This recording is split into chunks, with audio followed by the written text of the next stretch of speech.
उमाकांत जी बार बार अपने बेटे के कमरे की तरफ देख रहे थे कि वो ऑफिस के लिए निकले तो दो बात करूं। जैसे ही नवीन कमरे से निकला और बैठकर जूते मोजे पहनने लगा, बेटा नवीन, क्या ऑफिस जा रहे हो? नवीन ने कोई उत्तर नहीं दिया तो वे दोबारा हिचकिचाते हुए बोली, वो मुझे कुछ कहना था। अब कहते हुए तो अच्छा नहीं लगता कि एक बाप बेटे से फरमाइश करे, क्योंकि बच्चे पिता से फरमाइश करते हैं तो समझ में आता है। कैसे कहूँ? नवीन चिढ़ते हुए बोला, पापा जूते मोजे पहनकर सोने तो जाऊंगा नहीं।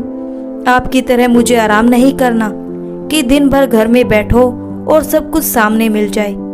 देख तो रहे हो ना कि मैं तैयार हो रहा हूँ, और मेरे बोलने से आप कौन सा रुकोगे? जो कहना है साफ साफ कहिए, मेरे पास वक्त नहीं है। वो ठहर ठहर कर बोली, बेटा अब कैसे कहूँ? तुम्हारी माँ रहती तो तुम्हें इतनी तकलीफ नहीं देता। वो मैं ये कह रहा था कि अगर तुझे वक्त मिले तो मेरे लिए 2 शर्ट ला दो। दोनों शर्ट के बटन टूट गए हैं और बगल से शर्ट फट गया है। तुम्हारी माँ होती तो बटन लगा देती और शर्ट को भी सिल देती, और शर्ट इतने पुराने हो गए हैं बेटा कि हर रोज वही पहनकर बाहर निकलता हूँ तो जान पहचान वाले टोकते हैं। तभी ऊपर से उमाकांत जी की बहू बबीता बोली, बाबूजी आप तो हर समय इसी ताक में रहते हैं कि ये जल्दी में है तो कुछ फरमाइश कर दूं, तब तो इसे पूरा करना ही पड़ेगा। आप तो ऐसे कह रहे हैं जैसे माँ जी के जाने के बाद हम आपका ख्याल ही नहीं रखते। ऐसे तो आप शेर बने घूमते थे, अब क्या हो गया?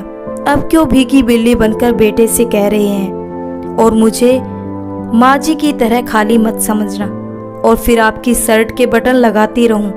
उमाकांत जी बोले, बहुत सही कह रही हो। वो घर भी संभालती थी पर अपने चेहरे पर सिकन तक नहीं आने देती थी। कमला जी के जाने के बाद मैं तो जैसे अनाथ ही हो गया, और वैसे भी कमाऊ पिता बोझ नहीं होता, पर बिना माँ के पिता बेटे बहू पर बोझ बन जाते हैं। मैं समझता हूँ मैं तुम लोगों के लिए परेशानी बन गया हूँ। आए दिन तुम लोगों से फरमाइश करता हूँ। नवीन बोला, बस बाबूजी अभी इमोशनल ड्रामा करना शुरू मत कर दीजिए। अगर शर्ट के बटन टूट गए हैं तो उसे मत पहनिएगा, पर कम से कम ताने तो मत दीजिए।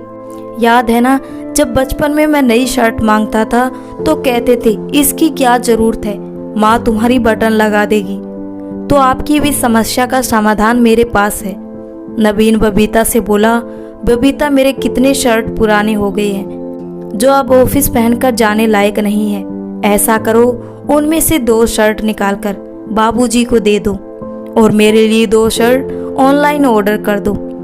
ठीक है बाबूजी, आपकी समस्या का समाधान हो गया, और पैसे भी कोई पेड़ पर नहीं उगते। ये कहकर नवीन ऑफिस चला गया। उसके जाते ही बबीता बोली, बाबूजी माँ जी ने आपको कभी नहीं बताया था? मुझे तो वह बात बात पर टोकती थी कि जाते हुए इंसान को टोकना नहीं चाहिए। आप तो ताक में ही बैठे रहते हैं। अगर मैं ना रहूं तो आप अपने बेटे को चैन की सांस ना लेने दे।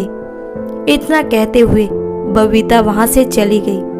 दोपहर में उमाकांत फ्रिज से पानी की बोतल निकाल रहे थे। बबीता बोली, बाबूजी कहाँ चले? वो पलटकर देखने लगे। बबीता बोली, पानी की बोतल तो निकाल ली, लेकिन कभी बोतल भर के भी नहीं रखते। मैं पानी लेने से मना नहीं कर सकती, पर जितना पानी ले सकते हैं उतना ही भरकर फ्रिज में रख दिया करिए। उमाकांत जी चुपचाप एक बोतल पानी भरकर फ्रिज में रख दिए और अपने कमरे में चले गए। शाम में अकेले उनका मन नहीं लग रहा था। पत्नी के गुजरे हुए अभी साल भर हुआ है, पर जीवन जैसे बोझ लगने लगा है। यही घर था जब आते जाते उनकी पत्नी उनका हालचाल पूछती और चाय पानी देती। अब तो बिना 2 बातें सुने पानी भी नसीब नहीं होता। क्या सच में पत्नी की मृत्यु के बाद एक वृद्ध व्यक्ति बच्चों के लिए बोझ बन जाता है? उमाकांत जी को कुछ ऐसा ही महसूस हो रहा था। शाम होते ही उमाकांत जी छोटे बच्चों की तरह घर से भागना चाहते थे। जैसे ही वे बाहर निकलने लगे, बबीता आई और उनकी तरफ 2 शर्ट फेंकते हुए बोली, लीजिए बाबूजी, ये दोनों शर्ट रख लीजिए और जिस शर्ट का बटन टूटा है उसे काम वाली बाई से कहकर ठीक करवा देंगे और उसकी सिलाई भी करवा देंगे।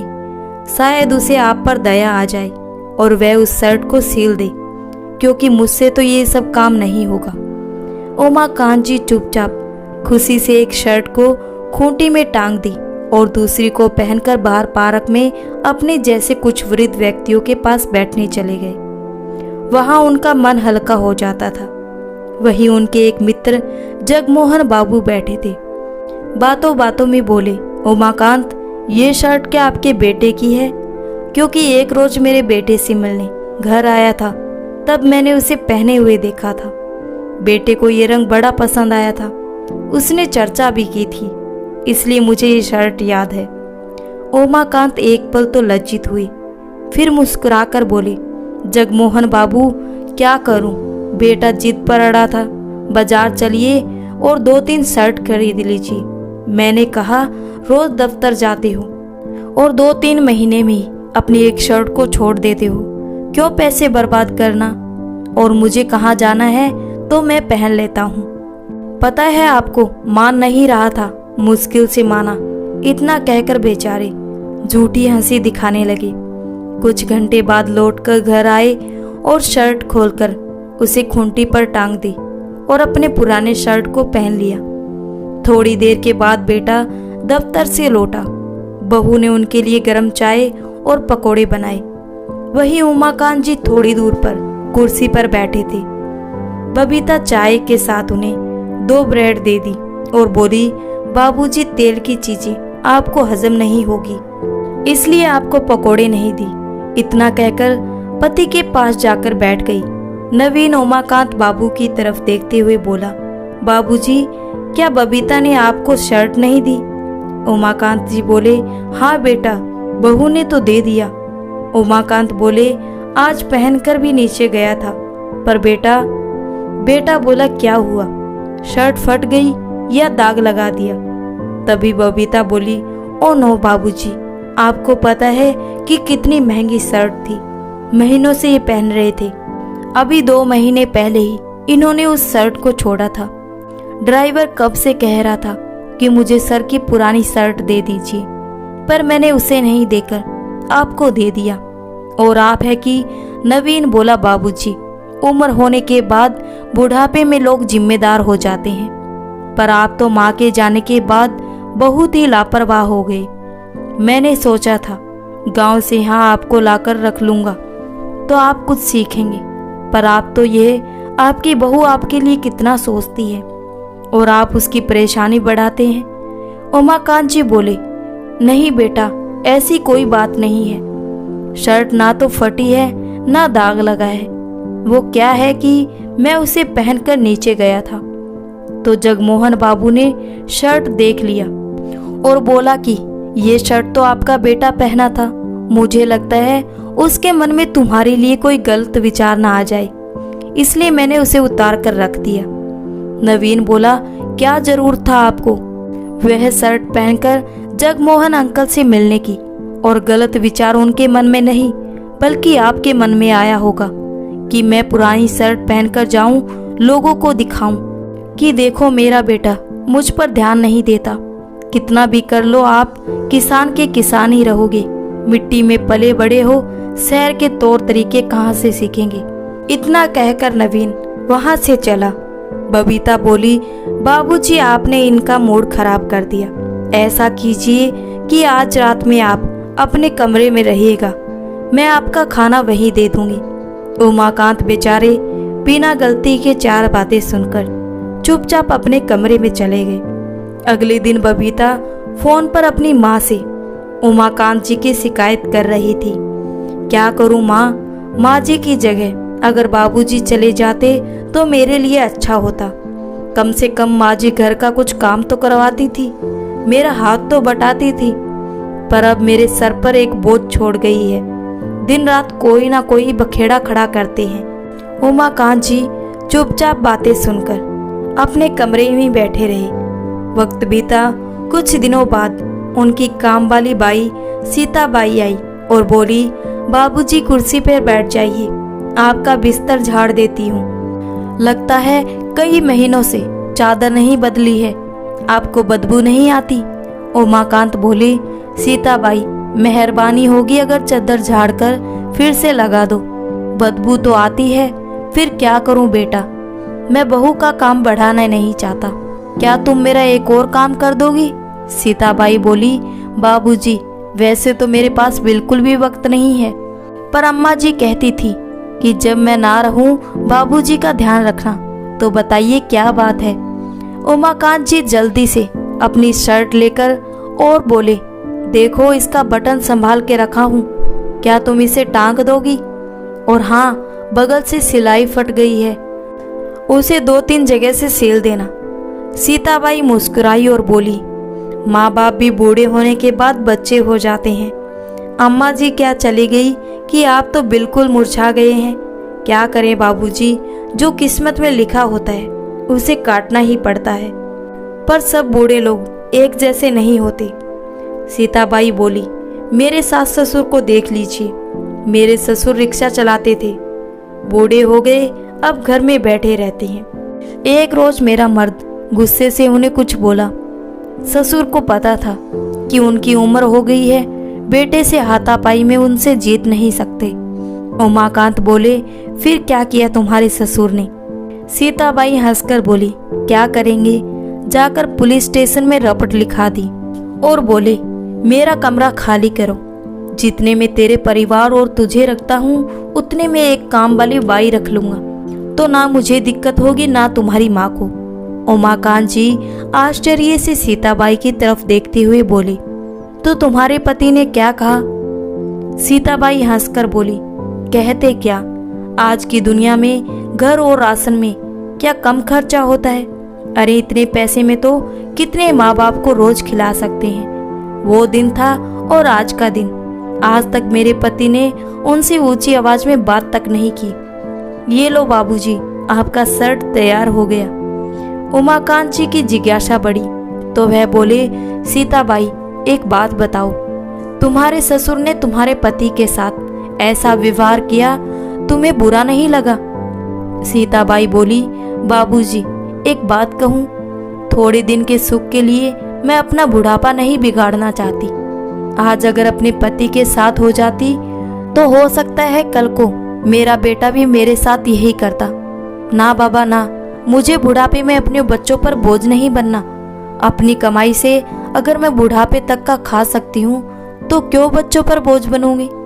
जो मेरा है जीते जी मेरा ही रहेगा। मेरे मरने के बाद ही मैं पैसा और घर अपने बच्चों को दूंगी। इतना कहते ही वो चली गई।